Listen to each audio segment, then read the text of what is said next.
Assalamualaikum warahmatullahi wabarakatuh. Perkenalkan, nama saya Rido Radian Gunawan. Kami dari kelompok komoditas kacang tunggak yang beranggotakan saya, kemudian Sri Ratnawati dan juga Surma Nurul Aini akan mempresentasikan hasil diskusi kami yang berjudul karakterisasi kacang tunggak Vigna Umui Kulata. Untuk bagian ini akan dijelaskan oleh Saudari Surma. Silakan. Baik, Kak, saya akan menjelaskan karakter anatomi pada kacang tunggak. Adapun pengertian karakter anatomi adalah karakter yang menunjukkan susunan dalam tubuh tumbuhan. Karakter ini dapat diamati dalam bentuk struktur sel dan jaringan penyusun tumbuhan, serta dapat dijadikan acuan dalam karakterisasi tumbuhan. Kondisi anatomi tumbuhan dapat dipengaruhi oleh kondisi lingkungan tumbuh seperti ketinggian tempat, curah hujan, suhu, dan lainnya menurut Saadah pada tahun 2015. Pembahasan kami pada karakter anatomi didasarkan pada beberapa jurnal dan kasus yang kami pilih. Adapun pada jurnal pertama, kami mendapatkan beberapa gambar ini. Pada gambar 1, yaitu stipel nektar pada bagian bawah stipel di penempelan anak daun pada tangkai daun. Pada gambar ini terlihat bahwa ada area gelap yang berdekatan dengan nektar. Pada gambar 2 dan sampai 4, terdapat pemindaian mikrograf elektron permukaan stipel nektar menunjukkan trikoma kelenjar yang jarang pada epidermis nektar. Pada gambar ketiga, margin nektar di mana stomata pada permukaan umum stipel bercampur dengan trikoma. Gambar 5 menunjukkan gambar garis stipel yang dibersihkan, menunjukkan hubungan antara vaskular stipel dengan nektar. Dan gambar 6 menunjukkan mikrograf cahaya berdaya rendah dari bagian melintang stipel yang menunjukkan hubungan spasial antara trikoma nektar dan pembuluh darah nektar. Mohon maaf, pembuluh darah stipel. Perhatikan adanya sklerenkima atau panah di sisi bawah jaringan vaskular langsung antara floem dan trikoma. Selanjutnya yaitu gambar 14. Gambar ini menunjukkan sel-sel perantara dari setiap trikoma. Gambar 15 dan gambar 16 menunjukkan stalk sel dengan retikulum endoplasma halus, dan gambar 17 merupakan rata luas penampang plasmodesmata. Kasus selanjutnya yaitu variasi histologi pada batang dan akar kecambah Vigna unguiculata. Pada gambar A menunjukkan batang kontrol, gambar B menunjukkan batang yang diberi perlakuan kadmium atau CDCl2, gambar C menunjukkan batang dengan perlakuan kromium atau Kr2Cr2O7, gambar D menunjukkan akar kontrol, gambar E menunjukkan akar dengan perlakuan kadmium atau CDCl2, gambar F menunjukkan akar dengan perlakuan kromium Kr2Cr2O7. Gambar ini kami dapatkan dari hasil penelitian Chandra et al. Pada tahun 2010.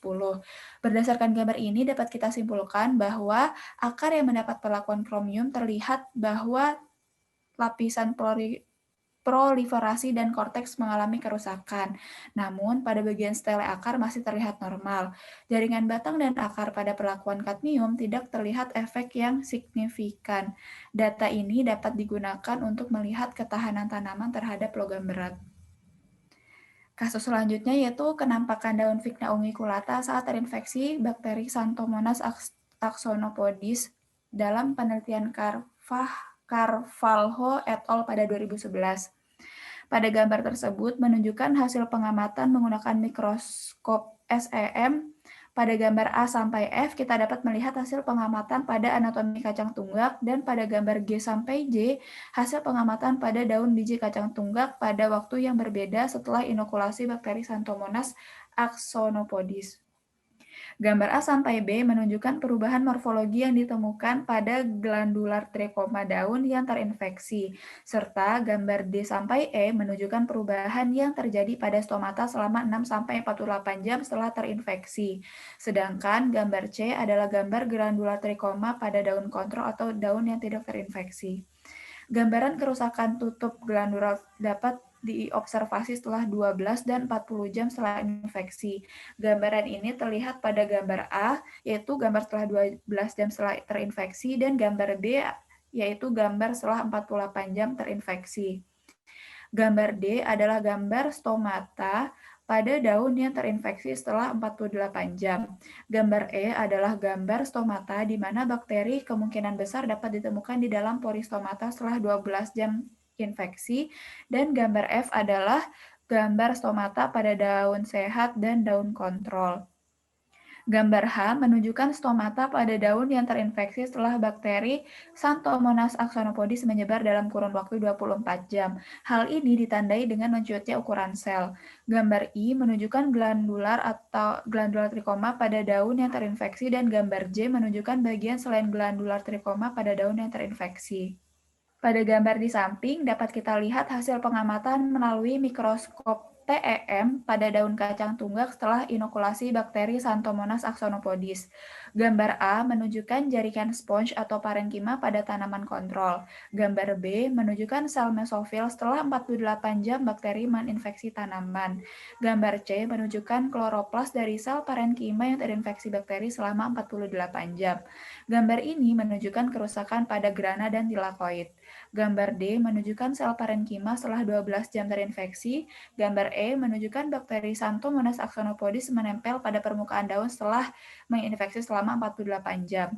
Gambar F menunjukkan bakteri Xanthomonas axonopodis berada di luar sel. Gambar G menunjukkan multivesicular body yang ditemukan pada sel pelindung setelah 48 jam terinfeksi. Gambar H adalah gambar sel pelindung setelah bakteri menginfeksi selama 48 jam. Hal ini memungkinkan pengamat untuk menemukan berbagai bakteri di dalam pori stomata. Secara umum, perubahan yang terjadi pada struktur tanaman yang dapat diamati seperti ditemukannya kerusakan pada kloroplas dan adanya struktur membran di sitoplasma. Dan gambar terakhir adalah gambar I yang menunjukkan plastid pada sel epidermis setelah adanya kerusakan selama 48 jam. Baik, selanjutnya akan saya jelaskan terkait dengan karakter morfologi, yang mana merupakan karakter yang dapat dilihat hanya dengan melihat penampilan fisik secara langsung dengan indera penglihatan kita. Pemahaman terhadap karakter morfologi ini memudahkan para petani, pemulia, dan seluruh praktisi di bidang pertanian untuk mengenali dan memahami tanaman yang dibudidayakan. Pemahaman ini juga berfungsi menentukan perlakuan yang tepat kepada tanaman yang disesuaikan dengan fase hidup tanaman. Fungsi lain dari karakter morfologi ini yaitu sebagai bahan utama proses perakitan, pengembangan, dan pembudidayaan tanaman yang sesuai dengan keinginan konsumen atau pasar, sehingga output yang dihasilkan dari komoditas ini dapat diterima oleh pasar.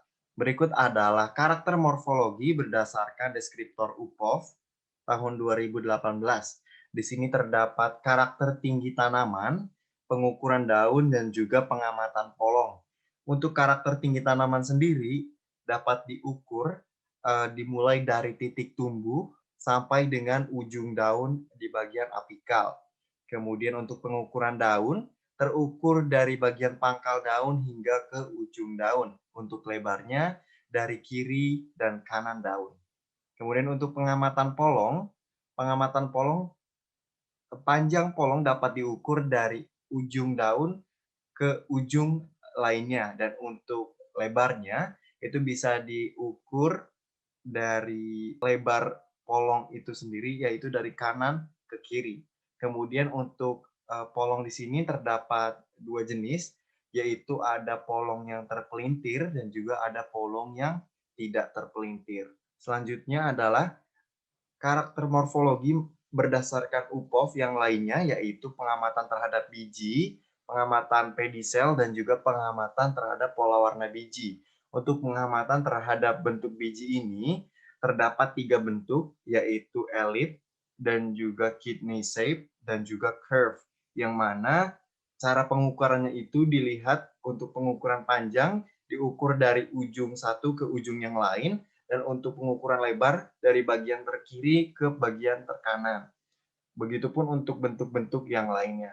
Kemudian untuk pengamatan pedicel atau tangkai dari polong, ini diukur panjangnya dari tempat munculnya tangkai ini sampai dengan tempat munculnya polong. Dan yang ketiga yaitu pengamatan terhadap pola warna biji, yang mana di sini terdapat di sekitar korona, kemudian di veins, dan juga bercak di beberapa bagian benih ini, dan juga yang keempat adalah pola bercak di seluruh bagian benih. Selanjutnya adalah karakter morfologi menurut Singh et al. Pada tahun 1997, yang mana dilihat berdasarkan dari subspesiesnya. Untuk yang sebelah kiri, terdapat perbedaan antara Vigna unguiculata decinthiana dan juga Vigna unguiculata untuk subspesies pubescens.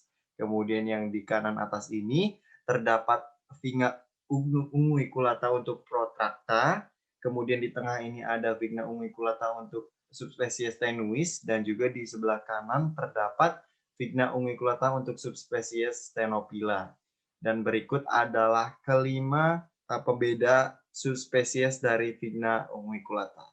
Berikutnya adalah karakter morfologi menurut Molosiwa et al.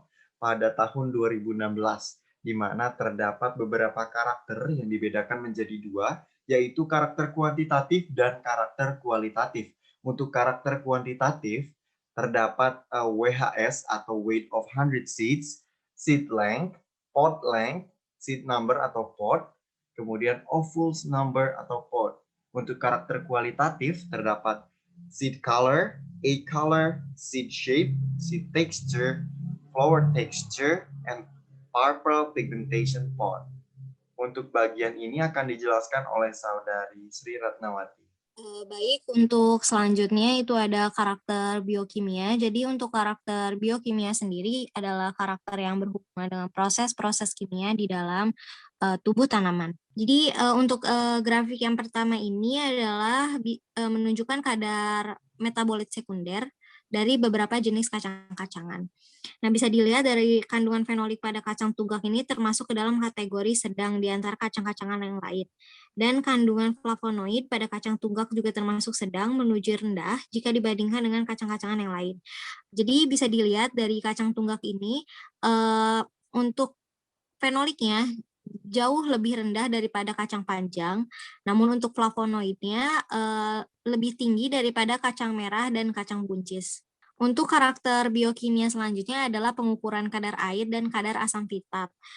Jadi untuk kandungan air dalam kacang tunggak ini termasuk menengah dan kadar asam fitatnya termasuk rendah yang dinotasikan oleh huruf D. Berikut adalah kandungan klorofil, kandungan karoten, dan umur tanaman kacang tunggak. Jadi untuk tanaman umur 3 minggu sedang memasuki fase vegetatif, di mana pertumbuhannya berlangsung optimal dan ditandai dengan pertambahan biomasa. Cahaya matahari dan kondisi lingkungan yang memadai tidak hanya mendukung proses fotosintesis, tetapi juga pembentukan klorofil. Pigmen fotosintesis yang lain yaitu ada karotenoid, yang juga menunjukkan konsentrasi tertinggi pada umur 3 minggu. Tampak bahwa kedua pigmen fotosintetik berperan maksimal. Peningkatan jumlah klorofil kembali terjadi pada umur 8-10 minggu setelah tanam atau pada fase linier. Hal ini diduga karena pada minggu tersebut mulai terbentuk polong. Nah, masa perbentukan polong atau masa generatif kacang tunggak membutuhkan fotosintat yang lebih banyak dibandingkan pada masa vegetatif. Penurunan kandungan karoten terjadi pada fase logaritmik, yaitu pada umur 4-7 minggu. Hal ini diduga karena minggu tersebut terjadi penumpukan hasil fotosintat yang akan digunakan oleh tanaman untuk proses pembungaan. Di sini bisa terlihat gambar dari hasil aplikasi pupuk selenium. Jadi pengaplikasian pupuk selenium ini digunakan untuk agronomic biofortification atau strategi untuk menyalurkan nutrisi yang dibutuhkan manusia dan hewan melalui pemupukan. Selenium ini sangat berguna untuk mengatur kelenjar tiroid, imun, serta sistem reproduksi. Nah, keberadaan selenium ini bergantung pada biokimia dan genetik tanaman. Kekurangan selenium sudah dijumpai pada beberapa wilayah. Nah, aplikasi pada tanah atau daun yang menunjukkan hasil yang baik itu pada 50 gram per hektar dengan meningkatkan pembentukan klorofil, fotosintesis, dan hasil pada tanaman. Namun, pemberian selenium pada konsentrasi yang tinggi juga mengakibatkan toksisitas. Bisa dilihat pada gambar DEF itu terjadi perubahan warna yang menunjukkan nekrosis. Untuk pada gambar yang kanan itu dari mikroskop elektron bisa dilihat dari luasan yang mengalami nekrosis. Untuk yang bagian kiri bawah bisa dilihat bahwa yang A itu distribusi selenium merata pada biji. Untuk gambar B dan C itu tidak ada akumulasi di tempat tertentu, selenium tidak ada akumulasi di tempat tertentu. Untuk gambar D dan E itu intensitas P dan S tertinggi pada embrio yang dilihat dari gambar hijau. Dan untuk F itu intensitas masing-masing unsur yang digambarkan pada grafik. Lalu selanjutnya ini adalah kandungan fenolik dan flavonoid pada biji. Jadi untuk biji kacang tunggak itu mengandung metabolit sekunder. Keseluruhan biji mengandung 70% fenolik bebas dan 30% fenolik terikat. Untuk kulit bijinya sendiri mengandung flavonoid 10 kali lipat lebih tinggi. Berikut adalah daftar pustaka yang kami gunakan sebagai bahan presentasi kali ini. Dan demikianlah presentasi dari kelompok kami. Wabillahi taufiq wal hidayah. Wassalamualaikum warahmatullahi wabarakatuh.